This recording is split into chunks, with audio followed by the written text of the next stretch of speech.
Welcome to Beyond Speaking with Brian Lord, a podcast featuring deeper conversations with the world's top speakers. Hi, I'm Brian Lord, your host of the Beyond Speaking podcast. Our guest today is Ben Nemtin. Back 15 years ago, he and three of his childhood friends started the Buried Life in Victoria, British Columbia. Basically, they said they made this list of 100 things they wanted to do before they died. And for every item that they accomplished, they helped a complete stranger accomplish one of their dreams as well. Since then, they've crossed off write a #1 New York Times bestseller, make a TV show, which ran on ESPN, be interviewed by Oprah, and they've even helped reunite a father and son after 17 years apart and surprise a young girl with a much-needed bionic arm. Ben and his friends have crossed off 91 of the 100 dreams and are currently filming the Buried Life documentary film. Ben, thank you so much for joining us here on the Beyond Speaking podcast. Yeah, thanks, Brian. Appreciate it. So 2020, we're at the beginning of 2021 now, but 2020 was a crazy year. How many of your items were you able to cross off in a year like 2020? Well, definitely none of the ones that were involved traveling overseas, but I was able to do something that I've been wanting to do for a while, which is visit some of the national parks and road trip to Zion, road trip to the Arches National Park, which is in Moab, and just got to explore some of those places that I had always wanted to do, but I never really had the time. And so just those things that were within driving distance, got to spend some more time at home with friends, family, that type of thing, which was some of the silver linings. So how did all this start? Where did you come across this Buried Life poem? So this, for backing up, or if you just want to tell the quick version of the story, this all started with a poem. It did. In fact, it started with a 150-year-old poem written by an old English poet named Matthew Arnold. And my friends and I were all feeling the same feelings of discontent. We felt like we weren't doing the things we really wanted to do. And this is when we were in university. In fact, I was actually quite depressed at this point in my life. And I knew I needed to make some changes. And so the four of us got together. We wrote this bucket list of all the things we'd always wanted to do in our life. We pretended anything was possible. We pretended that we had the ability to do anything. And we named our mission The Buried Life because this old poem that my friend was assigned to in English class articulated this feeling of feeling buried. Like we had all of these dreams, but they were all buried by the day to day. And so we hit the road to cross off as many list items as we could. And we also thought that we were going to help strangers we met along the way accomplish things on their bucket list.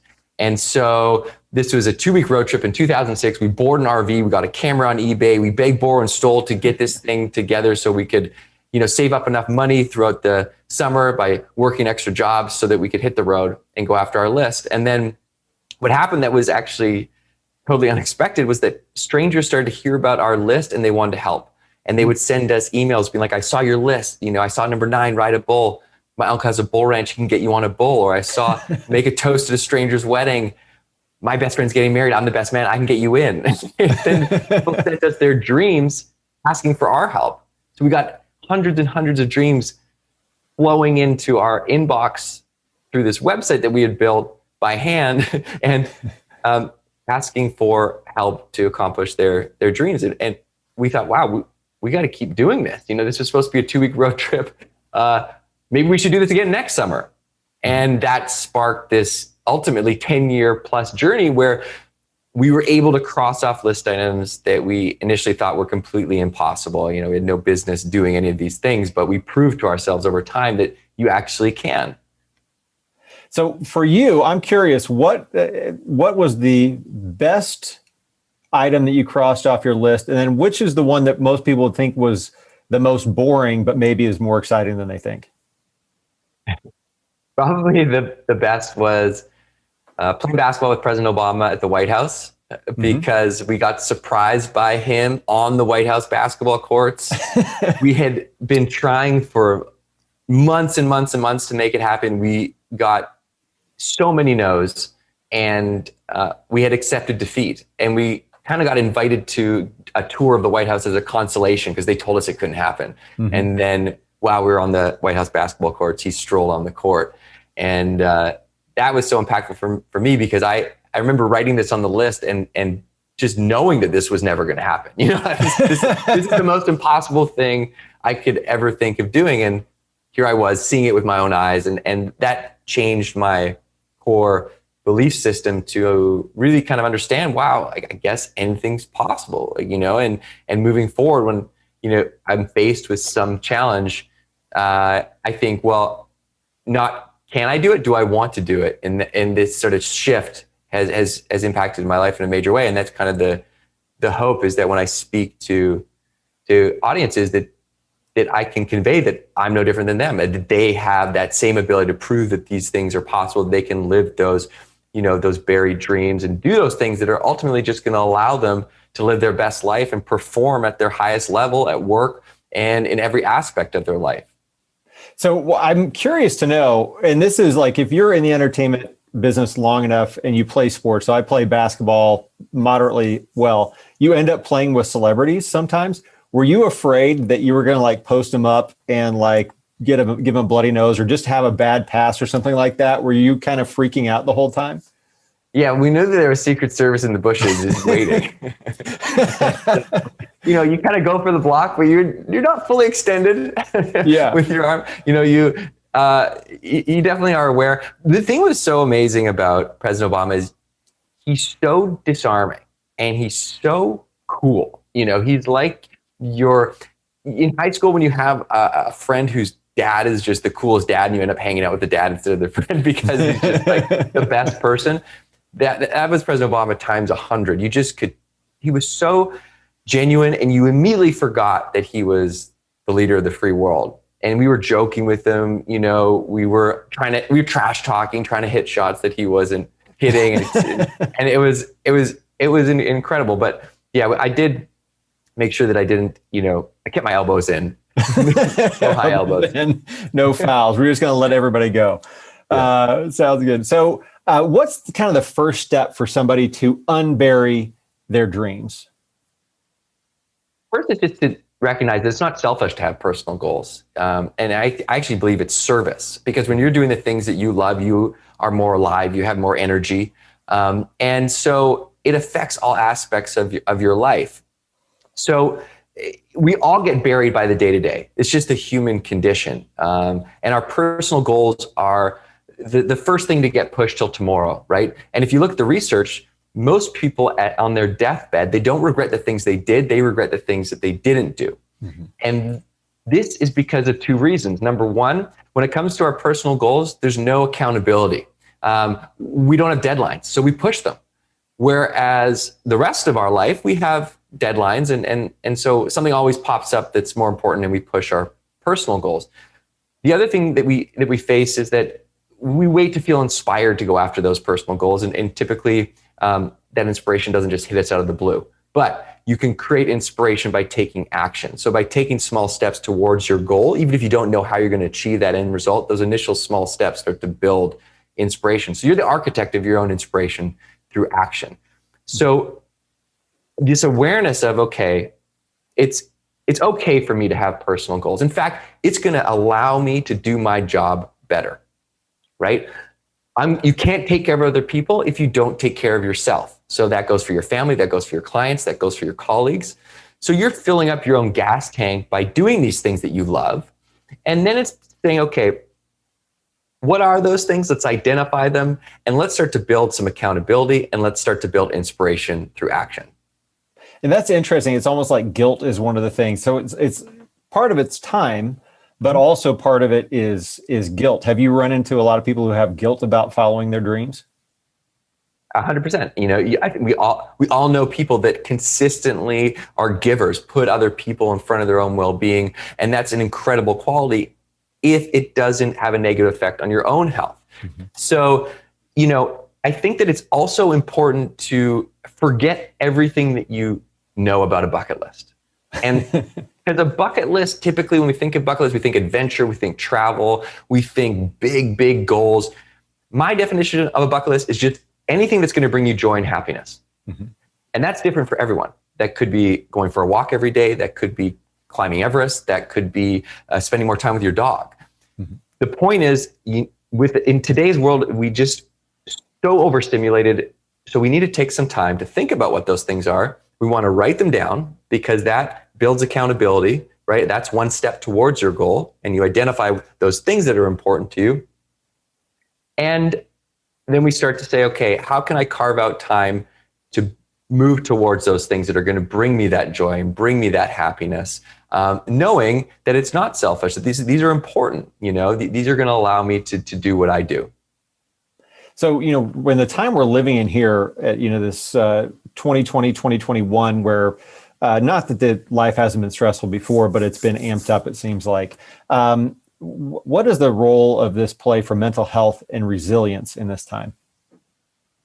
So for someone who has personally struggled with depression, a few times in my life, through those bouts of downs, I've learned habits that I know are good for me.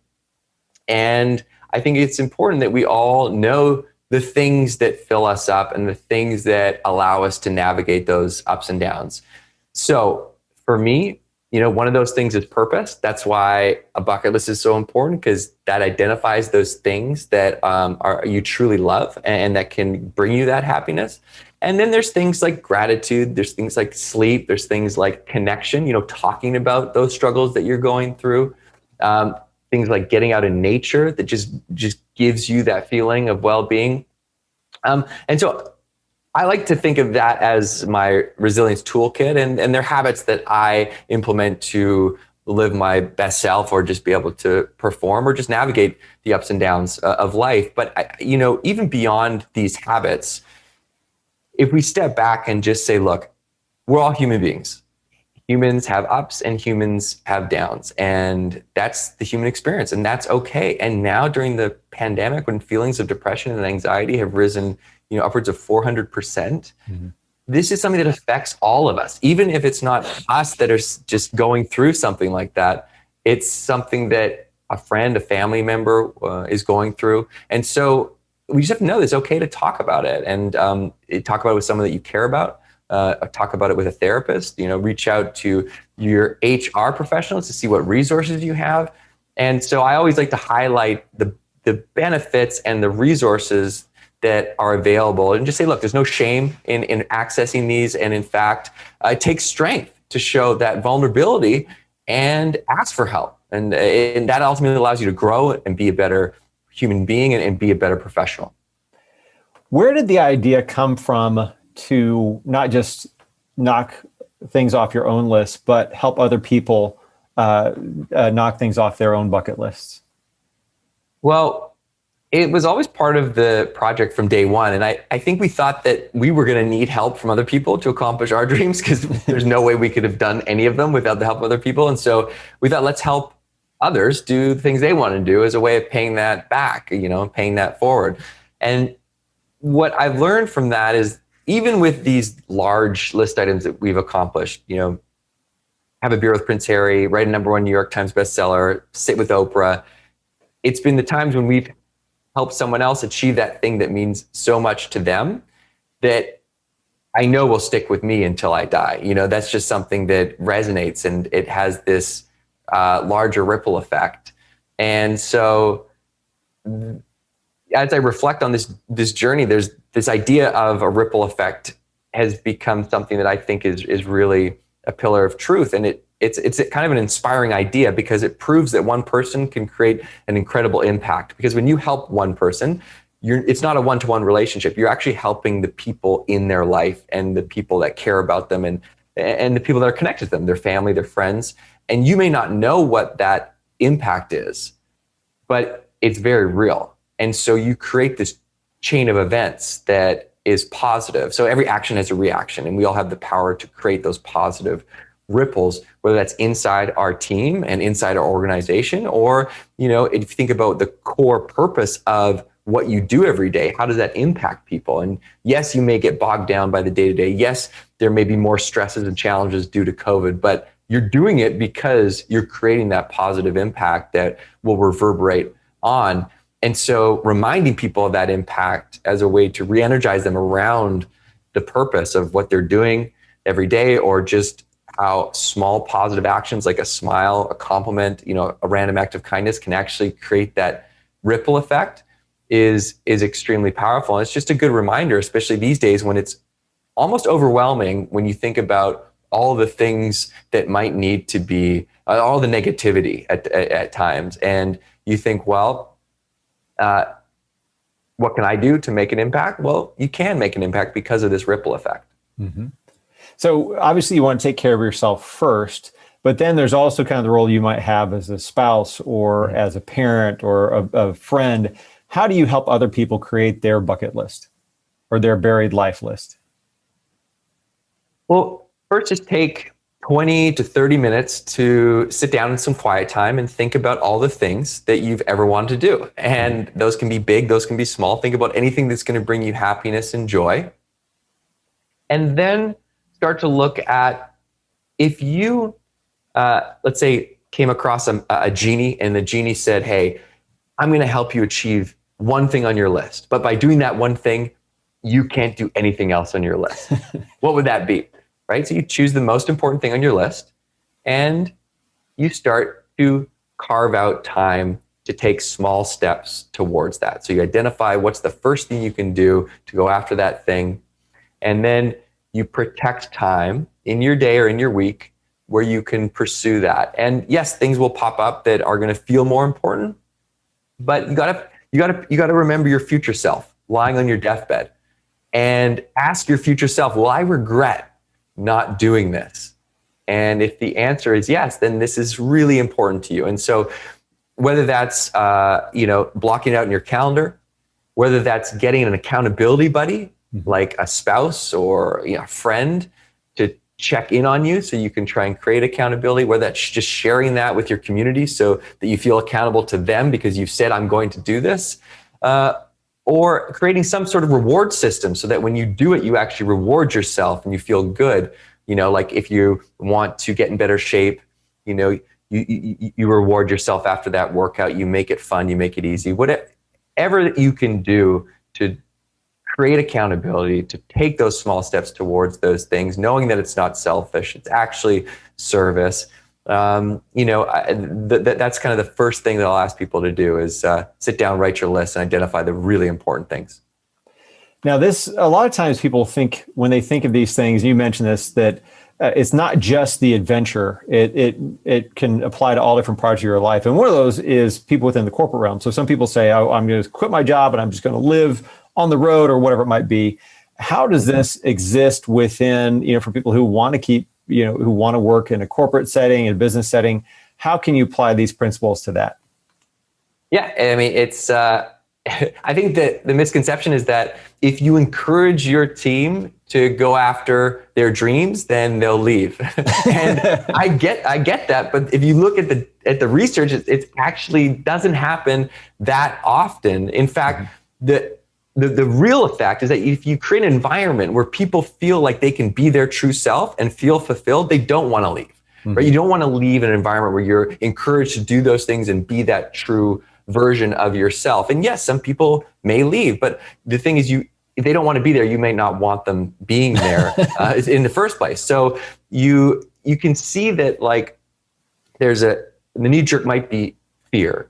But you look at some of these companies like Google, Intel, Lululemon, MRY agency, all these bigger companies that have this rich culture, and this is sort of their philosophy. You look at the book, The Dream Manager by Matthew Kelly, same philosophy, investing in your team. And that's really what you're doing. You're investing in the full person because we all have dreams. That's something that connects us all. So whether you acknowledge them or not, they're still going to be there. So when you just show that you care enough about them to inquire about your team's personal goals, that goes a long way. You don't have to fulfill them. Just by showing up and saying, hey, I know running a marathon is on your bucket list. How's training coming? That will go a long way. You can check in on your professional goals and your personal goals. So that's sort of from a leader's perspective. If you can identify those goals and the next step would be create some sort of accountability by checking in on them, then ultimately you're going to drive your team to achieve those personal goals. They'll equate that success to their work right? In the work environment. So that's powerful. If you're, working a 9 to 5 and you're thinking, how do I make time, or how is this going to bring value to my performance and my professional journey? Well, if you're able to identify those things that are going to fill you up and bring you that happiness and joy, and you're able to move towards those things, that ultimately would have a big impact on your success and in your professional journey, right? This is about personal development to improve your life and progress you along the path of your professional journey. So either way you slice it, it has this great impact. I think that, these personal pursuits, whatever they may be, whether they're a creative endeavor or it's some sort of exploration of yourself, they can come in many different forms. And there's 12 categories of life. It's not just adventure and travel. It's intellectual. What do you want to learn? It's spiritual. It's emotional. What fears do you want to overcome? It's professional. What professional goals do you have? Material. It's okay to have material bucket list items. You want to buy that watch? Go for it. You want to get that house on the beach? Right on. Giving back. What are the goals you have that you want to actually make an impact in someone else's life? So when you're writing your bucket list, it should be a well-rounded, full reflection of all aspects of your life. And it's like you're turning yourself inside out and just showing all those things that you've ever wanted to do. And you need to write them down because you will forget about them, you will push them, and you will regret not doing them, or at least trying when you reach the end of your life. So which was the most fun between Obama, Oprah, and Prince Harry? Well, probably, I think probably President Obama, because it was, I just in no world ever thought it would ever happen. And that was the big domino to fall. And from there, Oprah was huge because my mom came, and I think that she was the first time she probably took what we were doing seriously. And then the Prince Harry experience was just awesome. It was just one of the. It just felt like we were just hanging out with an old friend. It was really great to be able to spend some time. We ended up, not just having a beer, but having dinner and hanging out with him for a while. So, I think that all of them were really pretty special in their own way. So you've got 91 out of 100. What is the hardest one? Which do you think would be the hardest one to do out of the last 9? Go to space? Getting easier though. Go to space or grow a mustache? No. Yeah, probably go to space. That's the one that we'd like to finish the documentary with. Mm-hmm. And I think it's also important to know or to note that yes, we've done 91 of 100, but I've also added hundreds of list items to my list. And if you think about your list as a living, breathing document, or a reflection of the things that are important to you, then ultimately that's going to change as you grow. So you want to check back in on your list every, quarter, twice a year. Look at the things that you've written, say, okay, do I still want to do these? Are there new items? Do I not want to do that anymore? And that's the process that I think allows you to keep on top of those things that are important to you. And so, that's something that I always like to mention because, the things that I had on my list when 10, 15 years ago, they're not the same things anymore. We want to I do not want to do that anymore. I'm not interested, but at the time, those are things that we wanted to do. And that's changed. And now, the goals are different, and that's okay. And so no goal or bucket list item is any greater than any other bucket list item because it's a moonshot, because it's a big dream. No, it's important because you value it and you want to move towards that. And that's the only thing that matters. And so when you're thinking about your list, boil it down to that. And do a bucket list with your family. I've heard numerous stories of people sending me lists that they created a summer bucket list with their kids, all the things they wanted to do, with their kids in the summer, a spouse list, things that they wanted to do together. That's great, because then you have accountability, and you can use each other to drive each other forward. And so, this can manifest in many different ways. I just think that the act of writing it down is important, because you're 42% more likely to achieve your goal just by writing it down. And then you're 77% more likely to achieve your goal if you have someone checking in with you down the line. So if you take anything away from this conversation, just know you can greatly increase your chances of success of achieving those goals that are important to you by writing it down and by sharing it. And it's specifically, sharing with people that are going to check in with you down the line. And then you checked off those two things that really stop us, right? The accountability piece and waiting to feel inspired to go after these things. And you can sort of get a jump on the game. Great. Well, Ben, thank you so much for joining us here on the Beyond Speaking podcast. And thanks also from premier speakers and national speakers. For those listening, you can check out Ben's information there at premierspeakers.com and nationalspeakers.com. And of course, the Beyond Speaking podcast. So Ben, thank you so much for joining us. Thank you, Brian. Thanks for having me. And hopefully I'll see you in person one day. Yes. Looking forward to seeing you again. Thanks, Ben. Take care. Thank you for joining us for the Beyond Speaking podcast. To learn more about today's guest, go to beyondspeak.com. Make sure to leave a review and subscribe wherever you listen.